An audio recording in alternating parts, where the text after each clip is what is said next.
ఒక దుర్మార్గమైన దుష్ట రాక్షస పాలనలో సాక్షాత్తు బ్రహ్మాండ నాయకుడు మనల్ని అనుగ్రహించడం కోసం ఎక్కడో వైకుంఠం నుంచి ఈ కలియుగంలో మనందరినీ ఉద్ధరించాలి అనే అపారమైన కరుణతో ఏ స్వామి తిరుమల మీదకి వచ్చి కూర్చొని ఉన్నారో, భక్తుల కోరికలు తీర్చడమే, భక్తులని సంరక్షించడమే ప్రధానమైనటువంటి కర్తవ్యంగా పెట్టుకున్నారో ఆ స్వామి పట్ల మహాపచారాన్ని రాక్షసులు చేసినట్టుగా చేశారు.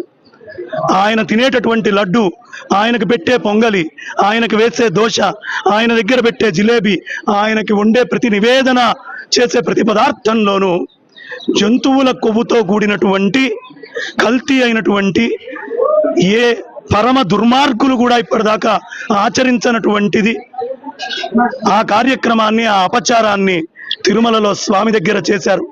వింటుంటే కడుపు తరుక్కుపోతుంది, నోట్లోంచి మాట రాదు.